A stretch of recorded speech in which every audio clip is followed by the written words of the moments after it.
ಭಾರೀ ಸದ್ದು ಮಾಡಿದ್ದ ಬೆಂಗಳೂರು 2ನೇ ಅಂತಾರಾಷ್ಟ್ರೀಯ ವಿಮಾನ ನಿಲ್ದಾಣ ಪ್ರಕ್ರಿಯೆ ನಿಂತಲ್ಲೇ ನಿಲ್ತಿದೆ. ಕೆಲವೊಂದು ಕಾರಣಗಳಿಂದ ಸರ್ಕಾರ ಇದುವರೆಗೂ ಭಾರತೀಯ ವಿಮಾನ ನಿಲ್ದಾಣ ಪ್ರಾಧಿಕಾರಕ್ಕೆ ಪ್ರಸ್ತಾವನೆಯನ್ನು ಸಲ್ಲಿಸಿಲ್ಲ. ಇನ್ನು ಎಲ್ಲಿ ವಿಮಾನ ನಿಲ್ದಾಣ ನಿರ್ಮಿಸಬೇಕು ಅನ್ನುವ ವಿಚಾರದಲ್ಲೂ ಸಾಕಷ್ಟು ಗೊಂದಲಗಳು ಸರ್ಕಾರದ ಮಟ್ಟದಲ್ಲಿರೋದು ವಿಳಂಬಕ್ಕೆ ಪ್ರಮುಖ ಕಾರಣವಾಗಿದೆ.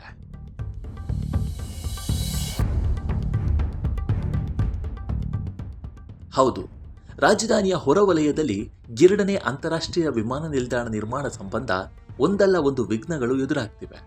2ನೇ ವಿಮಾನ ನಿಲ್ದಾಣ ನಿರ್ಮಾಣಕ್ಕೆ ಇಲ್ಲಿಯವರೆಗೂ ಪ್ರಸ್ತಾವನೆ ಸಲ್ಲಿಕೆ ಆಗಿಲ್ಲ ಅಂತ ಕೇಂದ್ರ ಸರ್ಕಾರ ಒಂದು ವಾರದ ಹಿಂದೆ ಸ್ಪಷ್ಟಪಡಿಸಿದೆ. ಇನ್ನು ಎಲ್ಲಿ ಏರ್ಪೋರ್ಟ್ ನಿರ್ಮಾಣ ಆಗಬೇಕು ಅನ್ನುವ ವಿಚಾರವೂ ಇನ್ನೂ ಅಂತಿಮವಾಗಿಲ್ಲ.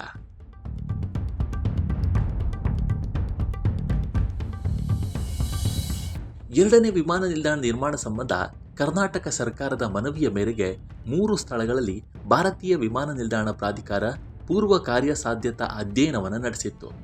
ಈ ಅಧ್ಯಯನ ವರದಿಯನ್ನು ರಾಜ್ಯ ಸರ್ಕಾರಕ್ಕೆ ಕೆಲವು ತಿಂಗಳ ಹಿಂದೆಯೇ ಕಳುಹಿಸಲಾಗಿತ್ತು.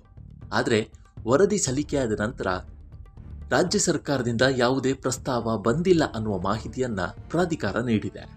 ವಿಮಾನ ನಿಲ್ದಾಣ ನಿರ್ಮಾಣ ವಿಳಂಬಕ್ಕೆ ಪ್ರಮುಖವಾಗಿ ಕೆಲ ಕಾರಣಗಳು ಅಂತ ಹೇಳಲಾಗ್ತಾ ಇದೆ.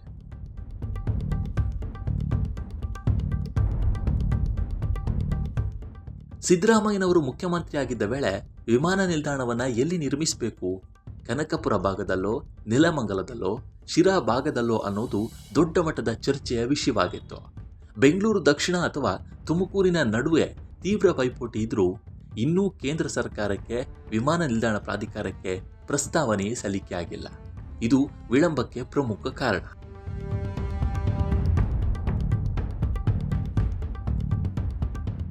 ಇನ್ನು ಕರ್ನಾಟಕ ಸರ್ಕಾರದಿಂದ ಗ್ರೀನ್ ಫೀಲ್ಡ್ ವಿಮಾನ ನಿಲ್ದಾಣ ರೀತಿಯ ಪಾಲಿಸಿಯ ಪ್ರಕಾರ ಇನ್ನೂ ಅಧಿಕೃತ ಪ್ರಸ್ತಾವನೆ ಸಲ್ಲಿಕೆ ಆಗಿಲ್ಲ. ಹಾಗಾಗಿ ಸರ್ಕಾರದ ಪ್ರಸ್ತಾವನೆ ಸಲ್ಲಿಕೆ ಆಗೋ ತನಕ ಈ ಪ್ರಕ್ರಿಯೆ ಮುಂದಕ್ಕೆ ಹೋಗೋದಿಲ್ಲ.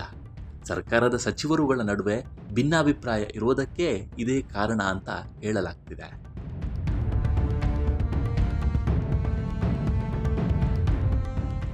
ಪ್ರಸ್ತುತ ದೇವನಹಳ್ಳಿಯಲ್ಲಿರುವ ವಿಮಾನ ನಿಲ್ದಾಣ ವರ್ಷಕ್ಕೆ ಸುಮಾರು 5 ಕೋಟಿಗೂ ಅಧಿಕ ಪ್ರಯಾಣಿಕರ ಸಂಚಾರ ಸಾಮರ್ಥ್ಯವನ್ನು ಹೊಂದಿದೆ. ಇದರ ಜೊತೆಗೆ ಟರ್ಮಿನಲ್ 2 ಇದರ 2ನೇ ಹಂತದ ವಿಸ್ತರಣೆಯೊಂದಿಗೆ 2030ರ ಹೊತ್ತಿಗೆ 8 ಕೋಟಿ ಪ್ರಯಾಣಿಕರನ್ನು ನಿಭಾಯಿಸುವಷ್ಟು ಹೆಚ್ಚಾಗಲಿದೆ. ಹಾಲಿ ವಿಮಾನ ನಿಲ್ದಾಣದ ಸಾಮರ್ಥ್ಯವು 2ನೇ ವಿಮಾನ ನಿಲ್ದಾಣದ ಕೆಲಸ ವಿಳಂಬವಾಗಲು ಕಾರಣ ಅಂತ ಹೇಳಲಾಗ್ತಾ ಇದೆ.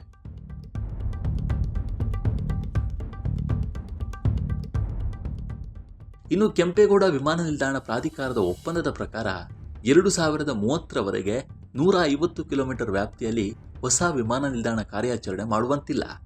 ಹೊಸ ವಿಮಾನ ನಿಲ್ದಾಣ ನಿರ್ಮಾಣ ಆಗೋಕೆ ಕನಿಷ್ಠ 5 ರಿಂದ 6 ವರ್ಷ ಬೇಕಾಗುತ್ತೆ. ಯೋಜನೆ ನಿಧಾನಗತಿಯಲ್ಲಿ ಸಾಗೋಕೆ ಈ ವಿಚಾರವು ಕಾರಣ ಅಂತ ಹೇಳಲಾಗ್ತಾ ಇದೆ. ಈಗಿನಿಂದಲೇ ಪ್ರಕ್ರಿಯೆ ವೇಗ ಪಡೆದುಕೊಳ್ಳದೇ ಇದ್ರೆ ಯೋಜನೆ ಇನ್ನಷ್ಟು ವಿಳಂಬ ಆಗೋದು ಪಕ್ಕಾ.